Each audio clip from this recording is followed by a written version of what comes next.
summit of the G7, but you throw in climate change, because yes, they're talking about climate change here. You talk about immigration, national security, fentanyl, drug trafficking. It's all on the table here. President Trump taking part in 4 sessions today, and tonight, Steve, he concludes with a cultural celebration at around 7 o'clock here local time. So as we talk about, this isn't really an economic summit. It's a realignment summit, really. Brian, is what we're seeing here, because as Donald Trump addresses the reporters and so forth, and I see his key people with him, Pete Hoekstra, the ambassador to Canada, is there. Secretary of State Marco Rubio is there. Scott Bessent is there. I saw all these people flanking the president in a lot of these discussions. So it's really a realignment, because Donald Trump is, well, with his tariffs and so forth, has upended the status quo. There's no question about that.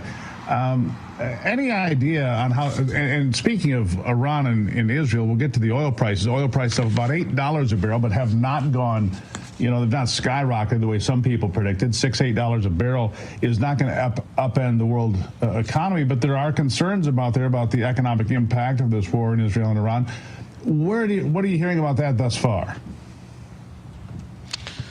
Well, I know that their eyes were on the market this morning, and I'll even add on the Trump Mobile announcement that President Trump did at Trump Tower early this morning. That was done strategically before the opening of the markets. And so if you look at the majority of the talks today happened after the opening bell of the stock market, but it's been kind of limited, to be honest with you, some of the information coming out of this G summit today. Now, they do anticipate more of a press conference a little bit later today, and then tomorrow there is a press conference with President Trump, and I'm sure he's going to then talk about all the a range of topics that's been on the table here. But I haven't heard much in regards to the market reaction or from the today's meetings. They haven't spoke a lot on that. It's actually, to be honest with you, it's been pretty closed door, unless you're in the room, and very few people are in that room.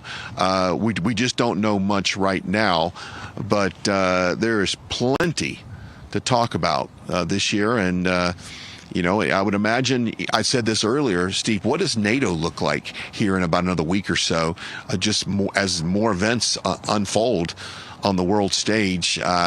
There's no shortage of topics at these summits, for sure. Certainly not. I want you to talk about Trump Mobile here for a second. It was announced. I don't think everybody is aware of what Trump Mobile is. It's a cellular telephone company, a wireless provider. Yeah, it is. Launched by Don Jr. and Eric Trump. And here's the deal: $47.45.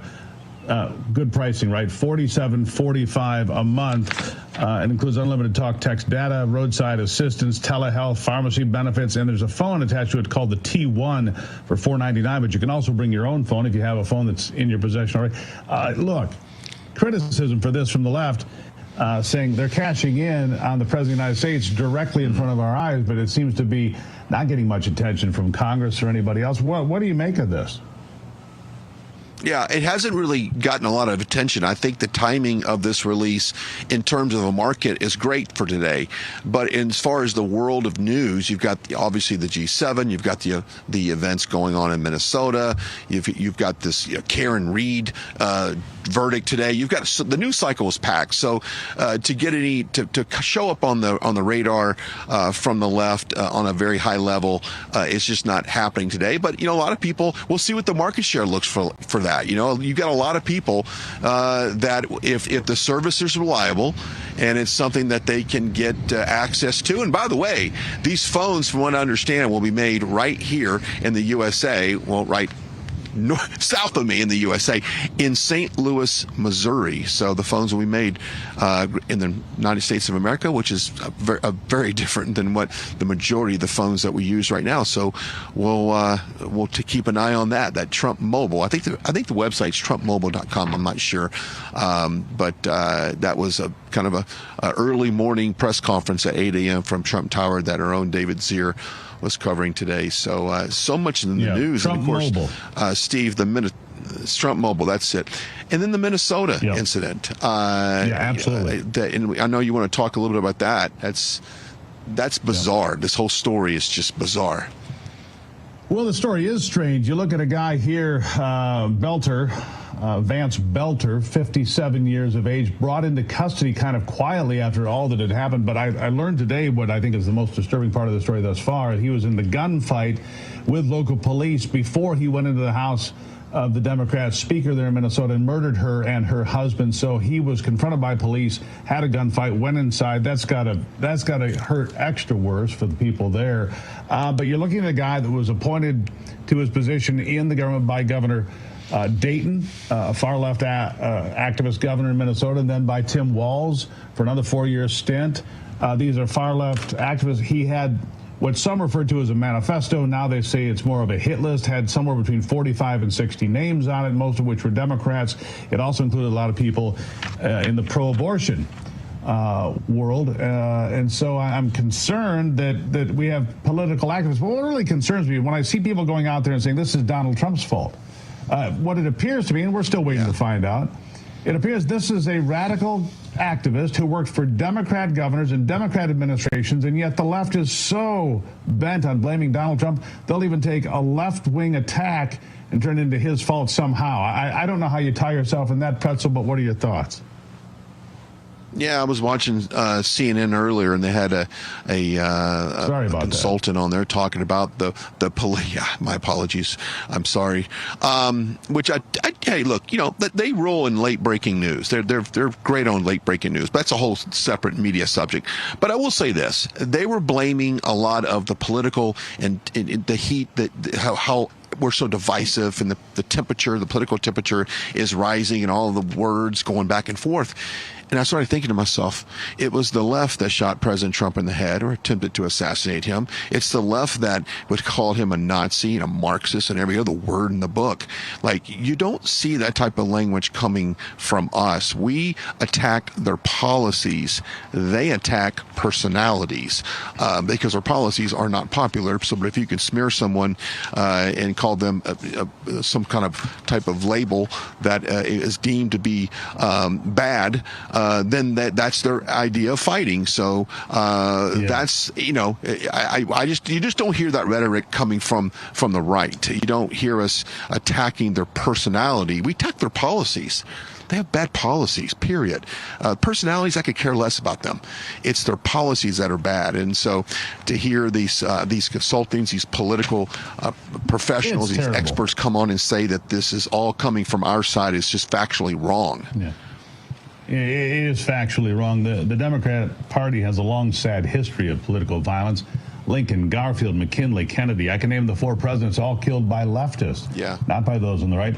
The congressional baseball game was not shot up by a conservative. It was shot up by a radical leftist. The 2 Jewish people gunned down the streets of New York City here in Washington, D.C. a couple of weeks ago, not gunned down. And this guy, a member of 2 far-left administrations. And I'm not blaming Tim Walz nor Governor Dayton for any of this. This is not their fault either. But let's just be clear about where this guy's loyalties were. And they were not with the conservative movement. We saw that he was going to the No Kings protest. This is who this guy is. That's what all the indications are. Now, we'll wait for the investigation to continue, but that's the indication. I'll give you the last word there from Calgary.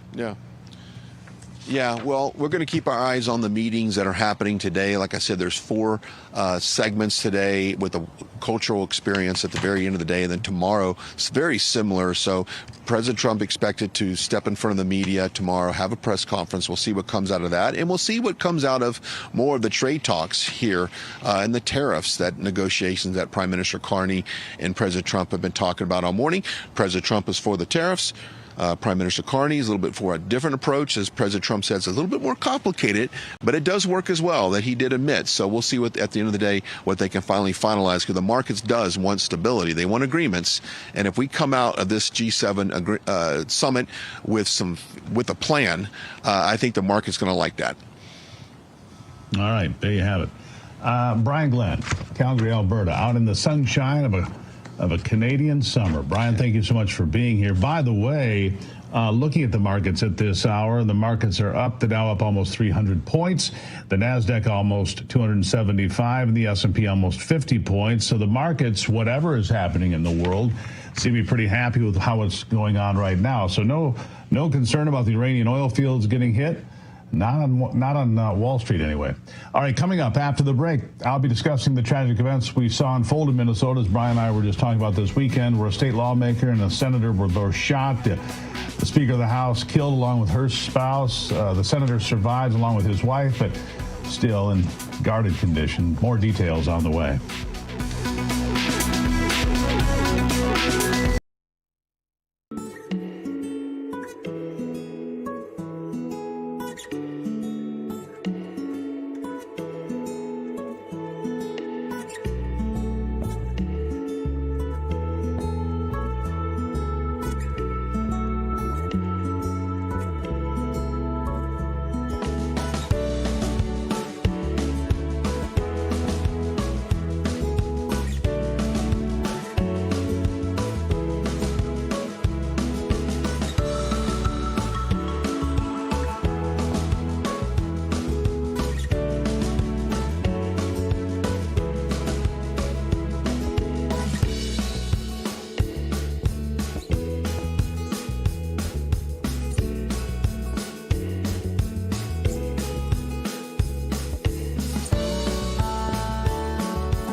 As I've been discussing earlier, the man suspected of killing a Minnesota lawmaker and wounding another surrendered to police on Sunday afternoon after locating the suspect in a wooded area near his home, ending the two-day-long search. 47-year-old Vance Bolter has been arrested and charged with 2 counts of murder, 2 counts of attempted murder, along with charges of stalking.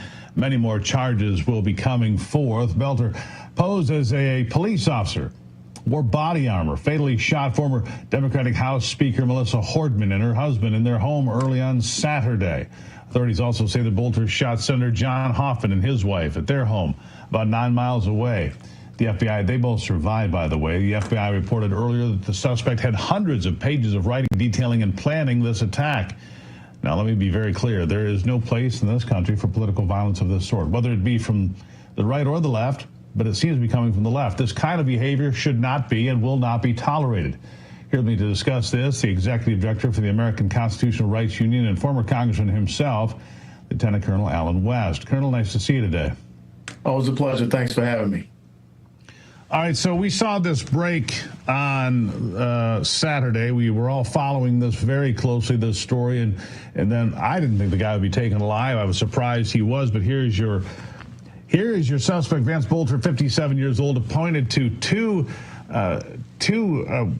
episodes, one by Governor Dayton, one by Governor Walz, both far left governors. I don't blame them for any of this, but you have to look at somebody's friends, you can tell who they are. And if you're being appointed to a far left administration, once again, here I am looking at far left violence. From what I can tell, sir, what are your thoughts? No, you're absolutely right. And I remember Saturday morning, waking and seeing Tim Walz talking about it was a targeted political attack. And now all of a sudden he realizes it was someone that he appointed to one of his gubernatorial boards. I haven't heard a lot from Tim Walz since then. And to try to tie this back to President Trump is absolutely insidious.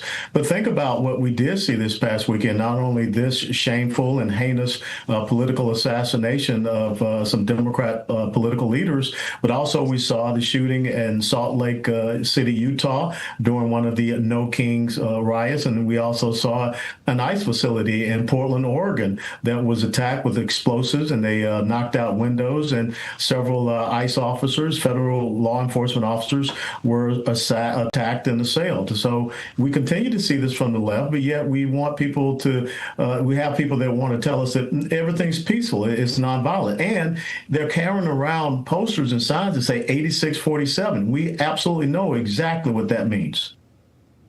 Yeah, absolutely true.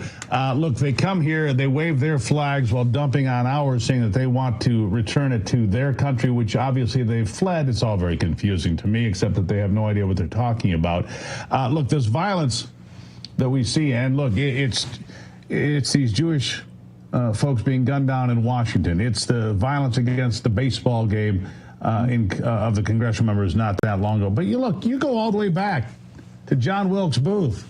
Look, and there's a long, dark history of Democrats killing people to enact and affect political change in this country. I mean, you've got all four presidents were assassinated by left-leaning individuals.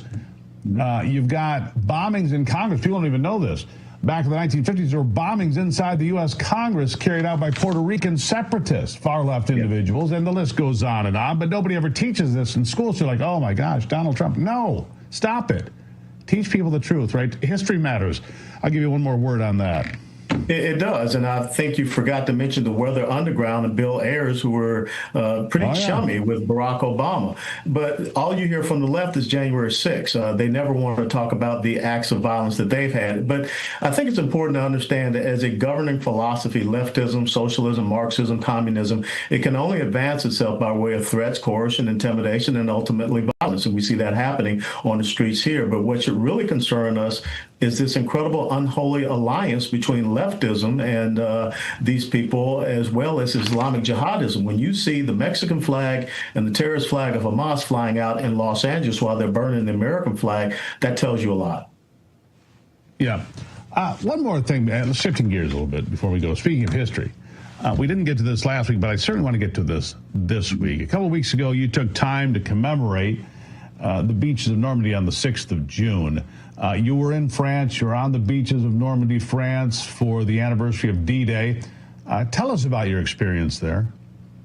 Well, it's an incredible experience, and thanks to Young America's Foundation, we were able to take over 25 constitutional conservative students, and it changed their lives. I'm a member of the Round Canopy parachuting team, and so I got the opportunity to jump into one of the drop zones there that the 101st dropped into 81 years ago at St. Martin de Verville. And what an incredible experience to be on a C-47 aircraft that flew 81 years ago and participate in a parachute jump and dressed in period uniform. That's what we have to do. And what we saw Saturday, that parade for the 250th anniversary of the United States Army, that was a history lesson that this country really does need. And you see me there standing at Pont du Hoc, where the Rangers scaled 200-foot cliffs while they were under fire from the Germans. That's the measure of men and women that we still produce in this country. And we've got to overshadow this leftism that we are facing. I agree with that. I hope to see Normandy myself someday. I've always wanted to go there. I've not been there. I'm not jumping out of an airplane, but I'll do all the rest. I'll take you next year, and you get to ride on the airplane. You can watch me jump. Fair enough. Fair enough, Colonel. Have a nice flight. Okay. Colonel, always appreciate talking to you, sir. Thank you so much. My pleasure. God be with you. Thank you, Steve. And with you, my friend. After the break, I'll talk about the ongoing battle between Israel and Iran as the new back-and-forth barrage from both nations reaches its fourth day. No sign of slowing down. More on that coming up.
Recent escalation of the Israel and Iran altercation has entered its fourth day. No sign of slowing down. Dozens of Israelis are now dead. The death count in Iran, significant, but we don't know what it is. The clash came suddenly in the early hours of Friday the 13th when Israeli forces launched offensive missile strikes at the city of Tehran, where various uranium sites housing nuclear scientists and top Iranian generals were believed to be located. And they hit their mark. They also hit nuclear facilities. The nation of Iran retaliated with an offensive strike of their own, hit the city of Tel Aviv, which is one of the biggest in Israel, housing over 465,000 citizens, and casualties there indicate that citizens were caught in the crossfire. Given the number of days that the conflict has been going on, both leaders seem steadfast in prolonging the fight until somebody comes out on top. This is especially evident with Israel's Prime Minister Benjamin Netanyahu saying that it will continue as many days as it takes. As President Trump said, it's time for a deal to be made. Here to talk with me about this is Conservative Caucus President Jim Pfaff. Jim, nice to see you today. Good to see you, Steve. Pretty clear, and it depends on who you ask. Last Friday, in a special edition of this program, we had a number of military experts on the air. Some thought that Iran having a nuclear weapon could be a few weeks away. A couple thought it could have been 2 or 3 weeks away, that Iran could have delivered some sort of a crude nuclear device. The point being is, doesn't matter whether it's 3 weeks, 3 months, it's too close. Israel knew that. They were done with it. They were going to take out the nuclear capabilities of Iran. It appears in large part they have done that. They've also decapitated the military. They did it again last night. More top leaders taken out in just the last 24 hours. It seems this is an ongoing effort with a lot of success for the Israelis. Meanwhile, Iran has killed a number of citizens and civilians. But as far as taking out the military, I have not seen much success there. What are you seeing? Yeah, you've pretty much summarized it the way it is. Israel has the upper hand here right now. Of course, that was always evident. I mean, they really do have a fantastic military that has immense capabilities, particularly when it comes to air power. I'm glad it's not something like a ground war, and even doesn't seem to be going in that direction. And there's a lot of decapitation of Iran's capabilities. And, listen, Donald Trump warned them of this. He gave them a 60-day window to try to work a deal. I think Donald Trump is still very purposeful about wanting to get to some deal and get past this conflict, and he's not engaging American troops. And you can argue, people have argued whether or not Israel should be doing this. Listen, they see an existential threat from a regime that absolutely wants to wipe them off the face of the earth. They've said it over and over again, and nothing does that more efficiently than a nuclear warhead delivered in a key location, and they decided they didn't want to have it anymore. However long it's been, hard to say what actually could happen, because the information's always shady, mixed with political wranglings as well as certain accurate intel, and it's always hard to say, but the time was very close.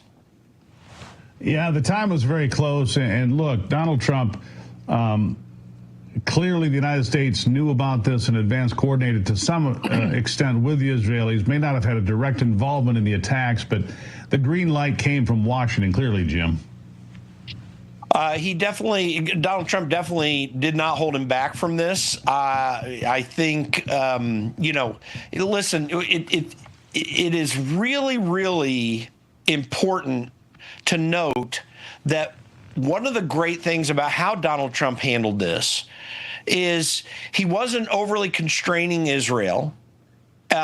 Because he doesn't want to go to war. He doesn't want to commit American troops and put them in that risk. But he does recognize that sovereign countries on the international stage are going to make their own decisions. And it strategically is the right way to handle this. And there's going to be great calls on one side for him to get involved and others to keep out. I, for one, don't want us to engage American troops in this battle.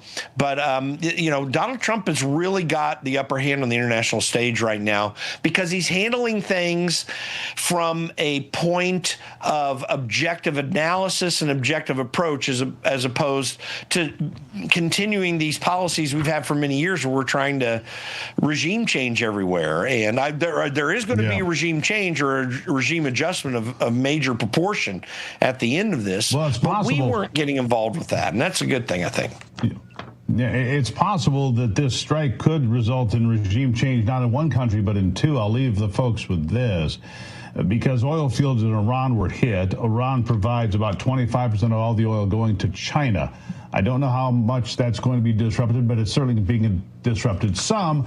President Xi already under pressure in China because of the economic challenges of that country. If Iran loses its oil and 2 to 3 million barrels a day, financial devastation for Iran is on the way, and more pressure for China if their oil supply is also curtailed. We'll keep an eye on that, Jim. All important things for people to keep in mind as we move forward. Jim Pfaff, thank you. Thanks. This month, Tax Network USA proudly celebrates our nation's birthday, honoring freedom, resilience, and financial independence. To mark the occasion, they're offering 10% off all services through the 4th of July. If you're dealing with back taxes or missed the April 15th deadline, don't wait.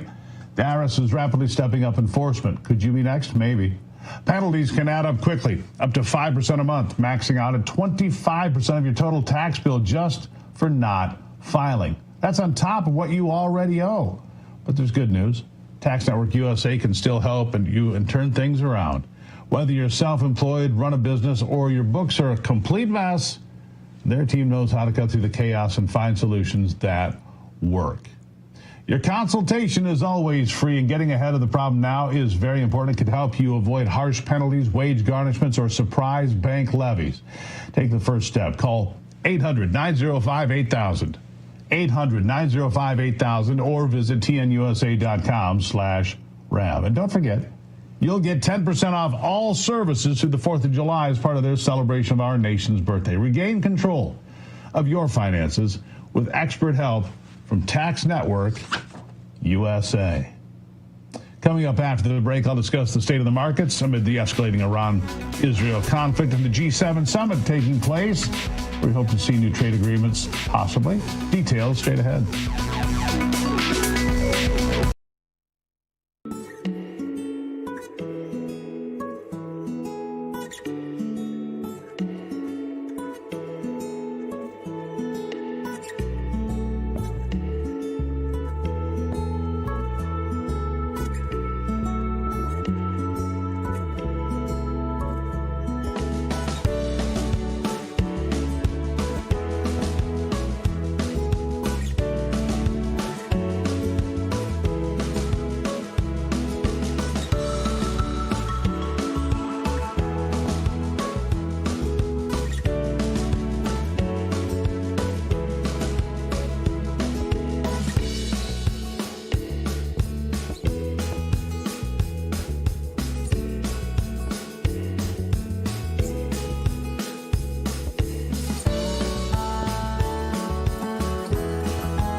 conflict between Israel and Iran raging on the U.S. markets seem to be rebounding pretty nicely.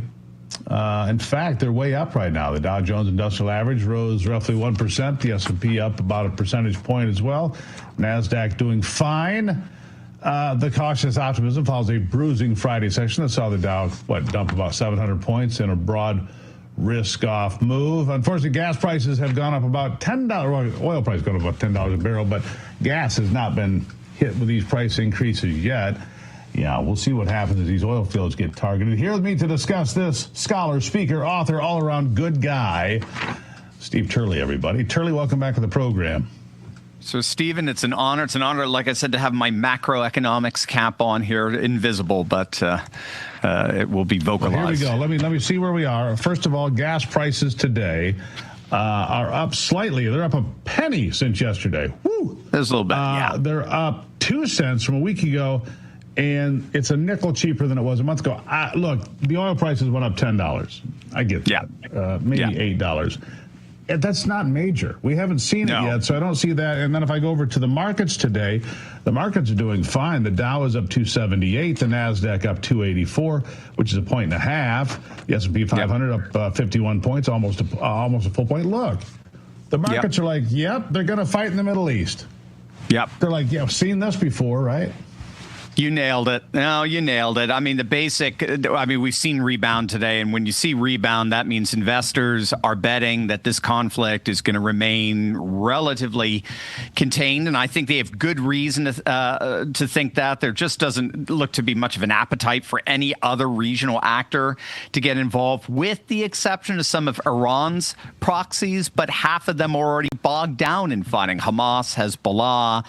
And then you have some various Iraqi militias, but they're very small. And then the Houthis in Yemen, and they got pummeled by Trump's Operation Rough Rider back in March, right? Which involved the naval and airstrikes that significantly degraded their ability to attack Red Sea targets.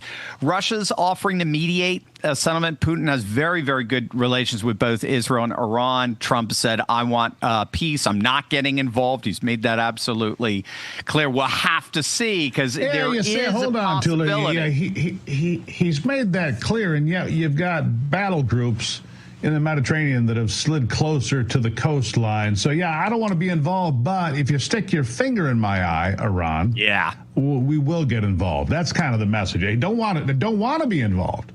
But if you provoke us, if the Houthis continue to do this, if Hezbollah starts doing something silly, we've got these battleship groups, right?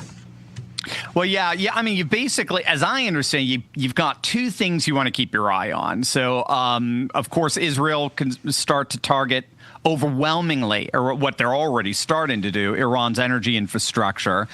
Now, that doesn't affect the world, but you caught it in your last segment. It's not so much, I think they're only about 4% of global oil sales, but China's importing nearly 90% of Iran's crude exports. So China's going to get really hurt by that. No question. You already talked about President Xi being on thin ice. Secondly, if Iran cuts off the Strait of Hormuz, look out. Because I think that is, if there were any attempt by Netanyahu to get the United States involved in this, it would be triggering the Carter Doctrine. Yeah, 1980. Yeah. If the Strait of Hormuz is blocked, it's 20% of global oil supply. It passes through there daily. If that's blocked, we can use all means necessary to unblock it, and that's kind of Trump's trap. He has to watch out for that. Yeah, so it's not just China that gets oil from Iran. It's Russia, it's North Korea. All your good friends are getting oil from Iran, much of it on the black market because it's not legal. It's been, put under sanctions, and yet it's being sold out the back door. It's not a secret to anybody. Everybody knows it's going on. China's getting cut rate oil, dirty oil, by the way. It's not very good oil. It doesn't compare to Texas, West Texas Intermediate, that's for sure, as far as quality goes. But it's available. China needs all the energy they can get. And look, here's the domino effect. We got to be kind of quick about this, Charlie, but the domino effect could be more pressure on Xi Jinping, because he's already under pressure because of financial problems inside of China. If the oil supply is constricted, man, he could be in trouble here, too. Final thoughts. Yeah, that was pretty impressive geopolitical chess analysis on your part. I think you're absolutely right. He's already been on thin ice. There have been a number of reports of analysts of CCP, shall we say, ceremonial internal diplomacy, and Xi has been missing from a lot of public events. And so they're wondering there might be something on. There are multiple factions within the CCP. Xi became the most powerful, but it looks like we got a couple of other factions that are positioning themselves for dominance. If this happens, and if their economy goes down even further, his days may be over. Yeah, he could be pushed out. The generals have reshuffled the deck there in the last few weeks, certainly over the last year. She is not untouchable as he was a couple of years ago, that's for sure. Real quickly, Amal, because something that could be beneficial for America is trade agreements that President Trump could acquire at the G7. We've only got about 15 seconds. Are you hoping something comes out? Yeah, the big target is Canada. He wants to definitely create a trade agreement with Canada that'll bring in UK, and then he's got a more or less a ceremonial trade with agreement with China. That'll be a pretty impressive win for him. There you go. All right, Steve Turley, always appreciate you being here, my friend. Thank you. We'll see you again soon. Thank you, Stephen. All right, don't go anywhere. America's Voice Live will continue after a quick break, but real quick, don't forget to tune in to Real America's Voice this Wednesday at 7 for the Rio Reset right here on Real America's Voice. Check it out. You'll need to know what that means about gold and currency here in America. I'll be right back.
Turning Point USA held their Young Women's Leadership Summit, where thousands of women, real women, came together to share their values on faith, family, country, and well-being. Yeah. Each year, the event aims to bring together thousands of conservative women to share values centered on their faith, their family, their country, and all of these things. It's the largest conservative gathering for women in the country. YWLS provides an opportunity for conservative women of all ages to connect, inspire one another, and prepare to lead. Here with me to discuss how this summit how it went is Real America's Voice correspondent who was at the event, Emily Finn. Emily, nice to see you today. Nice to see you, Steve. I had a great time at the event. There was quite the star-studded lineup of conservative speakers there. Director of National Intelligence Tulsi Gabbard was there, Congresswoman Nancy Mace, but I must admit, the moment that stood out the most to me, women's sports activist Riley Gaines announced her pregnancy on stage at this event. It was so cool. Steve, I'm sure you've been following the recent drama between Riley and gymnast Simone Biles. You know, Simone Biles had called her out, body shamed her, said that she looked like a man, and when Riley made her announcement at this young women's event, which there's no more perfect place to make a pregnancy announcement, she had turned to the side to show her baby bump, and she said, "How many men do you know that have this?" It was just a perfect moment. Really sent her point on keeping trans out of women's sports homes, Steve. Yeah, well, isn't that interesting? And Riley Gaines has been there from day one. She has not wavered. I remember interviewing her at CPAC probably 2.5 years ago now. She has never wavered in her position on what was right and wrong with women in sports. What a great moment. You're right. And Simone Biles, boy, did she step in it. And she's walked it back and tried to apologize. But you have to say, here's somebody who's been a 7-time gold medalist, Simone Biles. And what, she wants men to compete there? I mean, does she want to start doing the Iron Cross in women's gymnastics? I mean, pretty fair questions, aren't they? I think they are fair questions, and if she's okay with giving back all of her medals to try to earn them back competing against men, then I am okay with her taking this stance. But until she's willing to do that, then I'm taking Riley's side on this one. I will say Riley wasn't the only one that had just such a pro-women inspiring message at this event in Dallas. There were so many women that talked about all things from faith, family, women's roles in those aspects of society and the workplace as well. There was a lot of interesting conversations. You know, Steve, I was a breakout speaker at the Young Women's Leadership Summit 4 years ago in Dallas. So it was really interesting to see how much the conservative movement for young women has evolved in these 4 years. I mean, 4 years ago, we were talking about girl bossing, and now we're talking about traditional life. So very, very interesting. And one more thing to bring up, the Make America Healthy Again movement, I think, was a huge inspiration for this transition and this change as well, Steve. Where did that play? That's really important. I think that, look, Make America Healthy Again has been something that there were many components and ingredients that made Donald Trump's run for president successful. Of course, president number one, but he put people around him that really brought some positive wind to the campaign. Robert F. Kennedy Jr. and the Make America Healthy Again movement, one of those. How did that play in? Well, the MAHA movement is really resonating with young women because women's health for so long hasn't been taken seriously. I mean, there's very old treatments and procedures available today for young women, and they're finally waking up and realizing that we should be asking questions. One person in particular, Alex Clark, she's a host for Culture Apothecary. It's a podcast hosted by Turning Point USA. She was the one that kicked off the event on Friday in Dallas for all of these young women, and she was talking about birth control, for example, about plastic surgery and how bad fillers are for you. All of these things that seem so mainstream and so normal for young women today. This is something that she is encouraging them to challenge and think about. And it all kind of ties into this Make America Healthy Again movement with RFK Jr. as HHS secretary, challenging things about healthcare in this country as well. So it's trickling down into the conversations that young women in America are having here, Steve. Well, there you go, Emily. Good stuff. Greatly appreciate it. Get some rest. I know it's been a busy few days for you, but I appreciate you taking the time. Thank you. Yep. Thanks, Steve. There you have it. All right, we're just days away from what's been dubbed the Rio Reset, the greatest threat to the U.S. dollar's global dominance in over 80 years. On the 6th of July, BRICS nations Russia, China, India, Iran, and many more are expected to unveil their plans to circumvent the American dollar, thus cratering its value. They've already been laying the groundwork as their central banks have been methodically divesting from the U.S. dollar and U.S. bonds in favor of gold. How can you protect your IRA or 401k from the fallout from this landmark shift? Well, diversify with gold from Birch Gold Group. Historically, gold has been a safe haven in times of high uncertainty, which is right now. Get a free information kit on tax-sheltered gold IRAs by texting the word America to 989898. July the 6th marks a monumental shift happening among nations that control 1/3 of the world's GDP. Arm yourself with information to diversify your retirement savings. Text America to the number 989898 and claim your free information kit from Birch Gold. Now, after the break, we'll have a story that reminds us of just how wonderful this country is that you live in, plus answers to the America's Voice question of the day. What kind of trade deals do you expect President Trump to garner at the G7 summit? We'll have that coming up.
All right, every day we try to put a story in front of you to make sure that you put a smile on your face and tell you how wonderful America is. Yeah, I mean, you need to leave here with a good feeling, right? Today's story comes to us from New York City. Well, an elderly woman's life was saved by what can only be described maybe as divine intervention. Maybe. 63-year-old Meryl Hoffman started her day as usual by going on her morning walk until her heart, well, it stopped beating and sadly made her collapse on the sidewalk. She had a full-blown cardiac arrest. Luckily, Hoffman was quickly attended to by a passerby, but her luck got even better as two nurses were in the area getting ready to clock in and saw Hoffman collapse, and without a second to waste, started to do CPR until paramedics arrived and transported her to the local hospital. The nurses described the 5 minutes as long and dreadful as they had Hoffman's life in their hands, but luckily the wait proved to be fruitful as the transport arrived and quickly took Hoffman to the hospital, where she was able to be stabilized and later received a surgery that implanted a defibrillator. Now, one can be and should be preemptive about health, but there are times when things sneak up on you, and thanks to the efforts of these passers-by and the nurses that helped stabilize Mrs. Hoffman, she can enjoy more of her life, and stories like these are what make America wonderful. See, I knew I was going to make you smile, right? What kind of trade deals do you expect President Trump to garner at the G7 summit up there in Alberta, Canada? Roger Pierce writes this: natural gas and oil exports from the USA, automobile import and export equalization. That'd be good news, wouldn't it? Brian Sharkey shares the best he can get. Trump is the deal maker. Alan Anderson writes this: a big, beautiful deal. Well, Alan, we'll see what happens. Darren Watts, let's hope whatever deals he works out, he adds Canada builds the northern border wall because a lot of the illegals come in from Canada. Madman 68 has this. I hope things go well. He's one of the world's best negotiators, so expect good things. Well, I think we all do. We'll have ongoing coverage with Brian Glenn up there in Alberta for the next couple of days while the president is up there. We'll see how this closes out, but it's a big deal. It's important.